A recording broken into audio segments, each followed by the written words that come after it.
Hi, I'm Eric from Kansas City Bot Combat, and I thought it'd be valuable to kind of show my design process of going from Whack-a-derm, looking like this, about 5 years ago, to what it looks like now. A lot of lessons have been learned, and hopefully those will be valuable for everyone watching. So this was my first combat robot that I ever built in the 1 pound bracket. It did pretty well for its first event, but I learned a lot. For this version, I used PLA Plus, and as you can see, when it got hit, just chunks went disappearing. And I also tried using square O-rings for the wheels. They did not have a whole lot of grip and really slow motors. I also used very large weapon motors, and I made my own blade, which was very unbalanced. So first with weapon motors. When I first started, I had no idea what size weapon I would need, weapon motor. So I used a brushless, really big. As I went and I got smaller and smaller, and now I am using this size. This is more than enough for my blade for a 1 pound. So much lighter and easier to use. I also learned very quickly is that a motor this big, this far forward, I didn't have enough weight on my wheels, so it was really hard for me to actually drive. I also learned that in addition to going from wheels that look like this, would have the square O-rings on there, not a whole lot of traction, I went to this style wheel with basically just a foam pad that I cut out with a double wide. That worked a lot better. And over time, I have gone to smaller and smaller, and then even smaller hubs. And that now that I have the tools to do it, I actually custom make my hubs so that they can't turn on the hub. And I put a little dab of crazy glue on there, and I've had great results with that. And I also do the liquid silicone on my foam wheels to get great traction. So not only is it efficient for traction purposes, very cheap to make as well. All right, so after my first event with the first Whack-a-derm, I kept losing all of my front of my robot to horizontal spinners. So I figured the best way to prevent that would be to go with a robot style that had very little in the front to get hit. I also learned that instead of PLA Plus, I went with a carbon fiber PLA, which was a lot stronger, and kind of, you always learn from the robots of the event that beat you. You kind of take lessons learned from them as well. So this robot worked well, but the problem I had was that the cross section right here of the material was very small. So whenever my supports would get hit, it would just rip off the front of the robot. Another thing I learned was that I went with titanium blades that are actually professionally cut, so they're actually well balanced. The first version, I couldn't speed up very fast, or the whole robot just starts shaking. These lasted a lot better, but also required me to have somebody make the aluminum hubs for me. I ended up using this design weapon for the next version of Whack-a-derm as well. I also used spring steel wrapped around the whole robot body as armor. It worked well, except the spring steel wanted to always spring out, so it kind of would want to rip out the bolts by itself. So that was an interesting design that I went with. And also what I have on this table is kind of all of the different prototype pieces that I had to print out to get there. So this pile right here is all the different structural components of that robot. So the theory that I had was that this is kind of the outside part of the body. This is the inside rail, and they kind of would go side by side, connected with the spring steel. So very little internal structure to the robot.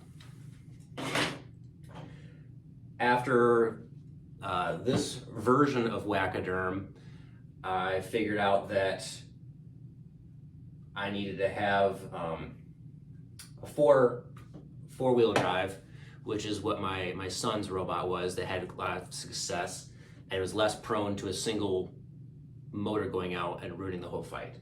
So that's when I went to this style of Whack-a-derm. This worked pretty well. Again, I used spring steel for the front armor, but in the back I actually used the TPU with great success. And then, so this is kind of what you can see, the internal frame of the robot, where I have nylon as the sides and the middle supports, and then I have everything bolted from the bottom using heat set inserts. So this design, the design philosophy has been fairly unchanged from this version through current. Again, same kind of weapons. I had to move them a little bit farther apart so they would stop hitting the belt. There's also, at this point, that I, instead of using a custom-made belt that I had off from McMaster, I started buying timing belts, and that has seemed to work a lot better. Better grip on the pulleys, and a lot cheaper. I only lost a couple of those. So, and going from the two-wheel design to the four-wheel design, you can see from this giant pile of parts here, it took a lot of testing and problem solving to get something that I actually liked, and getting the right belt tension was difficult. So a lot of this I was printing in carbon fiber PLA, but then during this process I got a different printer and I started printing in nylon, and I've been much happier with that. So from that version, the pros and cons of this one is when these sides would get hit and dented, they tended to crack or get pushed into the wheels, and it also left my rear wheels unprotected. So a lot of times when I was upside down, those are the wheels that would get hit, and if I'm upside down and one of those wheels gets damaged, I pretty much can't move. So I wanted to have some improvements on that. So that led me to this style Whack-a-derm, where you can see I definitely have the TPU wrapping all the way around. So TPU is very flexible, which I absolutely love. It has the same nylon insides to it. And then I thought, because I had problems of going upside down and getting stuck, so I figured having a round blade right here, I'd be less likely to get stuck on the blade. So these are thinner titanium custom cut from Send Cut Send. And I think this is where I kept using smaller and smaller motors and had great success. Some of the problems with this one were I had some issues with the speed controller where the power would just like die if I revved up the weapon too much. But all in all, this TPU is much better. The same style wheels, the foam wheels, have worked great, and allows me to bounce back from hits a lot better. But so you can kind of see here, big, huge horizontal hits just take little dings out, as opposed to taking whole corners out on my first design. So kind of the progression of weapons went from a custom cut, custom ground cutting wheel to titanium bars to titanium discs. These discs, because they were so much lighter and thinner, I wasn't really happy with how hard they hit, and it took a lot longer to actually spin up. So I wasn't thrilled with that. So for the next version, I went to AR 500, And as you can see, a lot smaller, a lot cheaper, and I'm much happier with how these hit. So with this version, you can see I still have all the nylon. The base plate is still spring steel, like all of my robots have been. Kind of adds a lot of rigidity to the base. And I went with a TPU top as well, because I didn't have weight for a steel one. And then with a thinner blade, what I found is reliability is way more important than how much damage you dish out. So if you can dish out a hit and keep going, it's way more important. So in a lot of my fights, you can see I'm getting thrown against the floor, the ceiling repeatedly, and I just keep going back. So getting to the point where your robot can reliably take a hit and keep going, that is definitely where you want to end up. I haven't fought with these forks yet, but I went up against another vertical spinner that had forks, and every time we went head to head, the forks got underneath me and I went flying instead of them. So this is kind of my attempt at beating the wedge game. And then I also only have a single ear here, so that if I do fly, go upside down or get stuck here, it doesn't want to stay upside down like that. It actually wants to tip, and I'm able to keep driving. So kind of my philosophy with the Whack-a-derm has changed substantially over the past 4 or 5 years. I went from a 2-wheel drive to an angled 2-wheel drive to a 4-wheel, mainly steel with a little bit TPU, and kind of as I've got further and further, I do more and more TPU, just because it's, once you get the settings right on your printer, it works great. It's not expensive, and so as you can see on a lot of these, it takes huge hits and it just takes little dings out.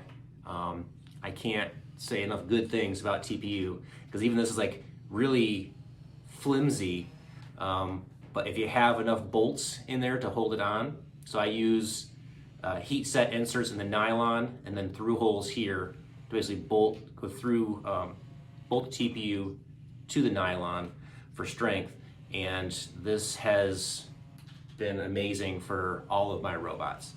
So that's kind of just a short history of all my designs. So for material, I went from PLA Plus to carbon fiber PLA to nylon, and then now to TPU. If you can print out of TPU or nylon, I'd say that's a fantastic idea. I still use N20 motors for all of these. Some of them, I started out with like 500 RPM, which was way too slow for mine. I now use all 1000 RPM with about a 1.5 or 1.6 inch wheel. That seems to be pretty good speed. I use the FingerTech Tiny ESCs. I've used that for the entirety of all of my Whack-a-derm versions. I really haven't lost any of the electronics throughout all of my versions, and there are times where I've had, like in this one, the weapon motor and the weapon all just got ripped out of the robot because I got hit so hard, but it just unplugged everything and it didn't actually break any of my speed controllers, which has been fantastic. I've kind of slowly gotten, as you find out more technology, seeing some of the smaller speed controllers for brushless. You kind of get what what you like, and then now I've also I've got my own CNC behind me, my router, so I'm able to make some of my own components for like the pulleys, which has been really nice, because I've had a hard time finding people that would machine those for me. But that is kind of how the long road to get from my first Whack-a-derm, so you can kind of see the elephant theme, what kind of inspired the original name, to what it has become now. And the funny thing is, the size difference is still weigh the exact same. So I had way too much weight in the weapon motor on this one, and the blade itself was really big. So it hit hard, but it could barely move. Whereas this one, it can move really well, just takes smaller hits out of the opponents. So hope that was helpful. I'll probably be doing another recap of my other robots, Hello Trouble and Trauma Llama. And see you later.